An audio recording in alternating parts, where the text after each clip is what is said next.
여러분, 오늘 이 영상을 보고 계신 분들 중에 혹시 이런 경험 있으신가요? 며느리나 사위에게 좋은 말을 했다고 생각했는데 자녀가 나중에 조용히 와서 이렇게 말하더라고요. 엄마, 그 말이 좀 상처가 됐대. 그 순간 황당하셨죠?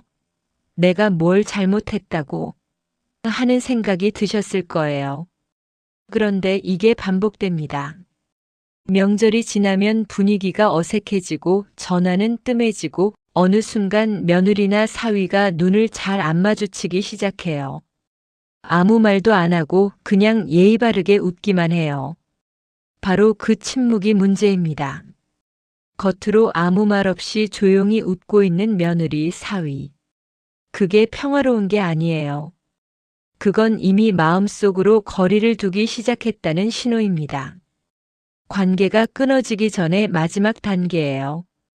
우리 부모 세대는 사실 말을 아끼지 않으셨잖아요. 사랑하니까, 걱정되니까, 경험이 있으니까. 그래서 한마디씩 하셨던 거 맞아요. 근데 문제는요, 부모의 말은 그냥 말이 아닙니다. 부모의 말은 집안의 공기예요. 자녀는 그 공기 속에서 숨을 쉬고 며느리와 사위는 그 공기 속에서 이 집이 편한지 불편한지를 느낍니다. 따뜻한 공기면 자주 오고 싶고 무거운 공기면 명절이 두려워집니다. 그런데 여기서 한 가지 더 봐야 할 게 있어요. 왜 우리는 그 말을 하게 될까요? 사랑 때문만은 아니에요. 사실 그 안에는 불안이 있습니다. 자녀가 잘못될까봐, 며느리나 사위가 내 자식을 함부로 대할까봐, 이 가정이 흔들릴까봐. 그 불안이 말로 튀어나오는 거예요. 그러니까 문제는 표현 방식이 아니에요. 그 말을 하게 만드는 내면의 감정, 그걸 먼저 알아야 합니다. 오늘 이 영상은 여러분을 비판하려는 게 아닙니다. 오히려 반대예요. 사랑하는 자녀 곁에 오래 머물고 싶은 부모님들을 위해서 말 하나를 바꿔드리려는 겁니다. 끝까지 함께 해주세요. 이제 조금 더 깊이 들어가 볼게요. 자녀한테 하는 말과 며느리 사위한테 하는 말, 왜 다르게 받아들여질까요? 자녀는요, 부모의 말에 상처받아도 결국 돌아옵니다. 왜냐하면 태어날 때부터 이미 연결되어 있으니까요. 그 관계는 단절되지 않아요. 상처받아도 화나도 결국 그래도 우리 엄마잖아 하고 돌아오는 구조예요. 근데 며느리 사위는 달라요. 이 사람들은 선택으로 이 가족에 들어온 거예요. 핏줄로 묶인 게 아니라 자기 의지로 선택한 관계입니다. 그래서 그 선택이 후회스러워지는 순간 마음이 멀어지는 속도가 훨씬 빠릅니다. 그리고 중요한 게 하나 더 있어요. 며느리나 사위 입장에서는 시부모님 또는 장인장모님의 말이 그냥 개인의 말이 아닙니다. 그건 이 집안 전체의 시선이에요. 내가 이 집에서 인정받고 있는가 아닌가를 판단하는 기준이 됩니다. 그럼 부모님이 하시는 말 속에 실제로 뭐가 들어있을까요? 첫째, 자리 확인입니다. 이 집안에서 내가 아직 중심이다라는 걸 확인하고 싶은 마음이에요. 무의식적으로 말이죠. 둘째, 통제 욕구예요. 내 자녀가 잘 되길 바라는 마음이 너무 강한 나머지 자녀 부부의 결정에 자꾸 개입하게 됩니다. 셋째, 희생 정당화입니다. 내가 얼마나 고생했는데 라는 말 한 번쯤 하신 적 있으시죠? 그 말이 상대방 입장에선 부담이 됩니다. 넷째, 노후 불안이에요.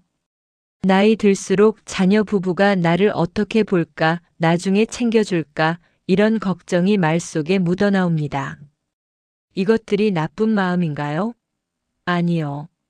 너무나 인간적인 감정들이에요. 하지만 문제는 그 감정이 선이라는 이름을 달고 상대방에게 전달될 때 상대방 입장에서는 그게 압박이고 권력이 됩니다. 사랑이 무거워지는 순간이 바로 이 순간이에요. 자, 이제 실제 말들을 들여다볼게요. 관계를 조용히 그러나 확실하게 무너뜨리는 말이 세 가지 있습니다. 첫 번째는 비교의 말입니다. 옆집 며느리는 명절마다 직접 전 다 부친다더라. 내 친구 남편은 돈을 엄청 잘 번다던데. 우리 동서는 시댁에 매달 용돈을 드린다고 하더라고. 이런 말들 한 번이라도 들어보셨거나 하신 적 있으시죠? 비교는요, 상대방에게 이런 메시지를 줍니다. 너는 지금 부족하다. 다른 사람만 못하다. 그리고 아무리 열심히 해도 기준이 계속 바뀌기 때문에 이 집에서는 절대 인정받을 수 없다는 무력감을 느끼게 됩니다. 비교를 바꾸는 말은 이렇게 하시면 됩니다.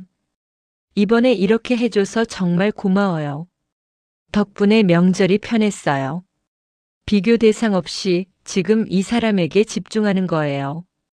두 번째는 통제의 말입니다. 애는 언제 낳을 거야? 그 회사 왜 다니는 거야? 그냥 관둬. 그 동네는 왜 가서 살아? 우리 근처로 와야지. 이런 말들이 왜 상처가 될까요? 이 말들은 표면적으로는 걱정처럼 들리지만 상대방이 듣는 건 이거예요. 당신들의 선택은 틀렸다. 내 판단이 맞다. 자신의 삶을 스스로 결정할 수 있는 어른으로 대우받지 못한다는 느낌을 받습니다. 통제를 바꾸는 말은 이렇게 해보세요. 너희가 결정한 거면 잘 생각한 거겠지. 잘 되길 바란다. 딱 이 한마디면 됩니다. 이게 얼마나 큰 선물인지 여러분이 생각하시는 것보다 훨씬 큽니다. 세 번째는 희생을 내세우는 말입니다. 내가 너 때문에 얼마나 고생했는데. 우리가 이만큼 해줬으면 이 정도는 해줘야 하지 않겠어? 내가 젊을 때 다 포기하고 너희만 바라봤잖아. 이 말들은 사실 틀린 말이 아니에요. 정말 고생하셨고 진심이에요. 근데 이 말이 상대방에게 전달될 때는 당신은 나한테 빚을 지고 있다는 메시지로 들립니다. 관계가 사랑이 아니라 부채가 되는 순간이에요. 그 부담감이 쌓이면 사람은 멀어집니다. 희생을 내세우는 말 대신 이렇게 해보세요. 우리가 도와줄 수 있어서 좋았어. 너희가 잘 살면 그게 다야. 조건 없는 사랑. 그게 부모의 진짜 힘입니다. 말이 나오려는 순간 어떻게 하면 멈출 수 있을까요? 첫 번째 방법은 침묵의 5초 규칙입니다. 말이 목까지 올라왔을 때 딱 5초만 기다려 보세요. 1, 2, 3, 4, 5. 이 5초 동안 이런 질문을 스스로에게 해보는 겁니다. 이 말을 하면 관계가 가까워지나 멀어지나? 그 답이 멀어진다라면 그 말은 하지 않아도 됩니다. 5초가 관계를 살릴 수 있어요. 두 번째 방법은 말을 질문으로 바꾸는 것입니다. 그렇게 하면 안 되지를 어떻게 생각해요? 로 바꿔보세요. 왜 그걸 먹어를 요즘 뭐가 입에 맞아요? 로 바꿔보세요. 질문은 내가 상대방에게 관심이 있다는 신호예요. 지시가 아니라 대화가 시작되는 순간입니다. 그 같은 관심도 질문으로 표현하면 상대방은 환대받는 느낌이 납니다. 세 번째는 말의 방향을 나한테서 상대방으로 바꾸는 것입니다. 내가 어떻게 생각하는지, 내가 얼마나 힘들었는지에서 시작하는 말은 자동으로 부담을 줍니다. 반면 상대방에게 집중하는 말은 다릅니다. 요즘 많이 바쁘죠? 수고했어요. 이번에 고생했네요. 괜찮아요? 이 말들이 관계를 잇는 다리가 됩니다. 멈추는 능력, 침묵할 줄 아는 능력. 이건 약한 게 아니에요. 이게 바로 품격입니다. 말 많은 사람보다 말을 고를 줄 아는 사람이 훨씬 오래, 깊은 관계를 유지합니다. 여기까지 보시면서 마음속으로 이런 생각 드신 분 계실 거예요. 그래서 내가 왜 참아야 해? 내가 잘못한 것도 아니잖아. 맞아요. 틀린 말이 아닙니다. 억울하실 수 있어요. 근데 여기서 중요한 질문 하나를 드리고 싶어요. 지금 이 상황에서 여러분이 원하는 게 뭔가요? 내가 옳다는 걸 증명하고 싶은 건가요? 아니면 자녀 부부와 오래 가까이 지내고 싶은 건가요? 둘 다 가질 수 있으면 좋겠지만 현실에서는 종종 선택을 해야 합니다. 정의로운 싸움에서 이긴 부모님들 있어요. 근데 그 이후가 어떻게 됐는지 알아요? 명절에 자녀 부부가 안 와요. 전화가 줄어요. 손자, 손녀 얼굴 보는 날이 점점 드물어져요. 이긴 건데 외로워진 거예요. 반면에 한 발 물러선 부모님들은요. 처음엔 억울했대요. 근데 시간이 지나니까 며느리 사위가 먼저 전화 와요. 어머니, 이번에 같이 여행 가요. 이런 말을 듣게 됩니다. 이건 지는 게 아니에요. 관계를 지키는 거예요. 참는 것과 내려놓는 것은 달라요. 참는 건 억누르는 거고 내려놓는 건 선택하는 겁니다. 나는 증명 대신 연결을 선택하겠다는 것. 이게 진짜 어른의 힘입니다. 그렇다면 어떤 부모가 되면 좋을까요? 3가지 정체성을 제안드립니다. 첫째, 판단하지 않는 부모입니다. 며느리 사위의 선택, 생활 방식, 가치관이 나와 다를 수 있어요. 다른 게 틀린 게 아닙니다. 판단하지 않는다는 건 무조건 동의한다는 게 아니에요. 저 사람에게는 저 방식이 맞을 수 있다고 인정하는 거예요. 이게 되는 순간 상대방은 이 집에서 긴장을 풀기 시작합니다. 둘째, 중심을 비켜주는 부모입니다. 예전에는 부모가 가정의 중심이었어요. 근데 자녀가 결혼을 하면 그 새 가정의 중심은 자녀 부부예요. 이걸 인정하는 게 쉽지 않아요. 하지만 이걸 받아들이는 부모가 오히려 더 오래, 더 가까이 있게 됩니다.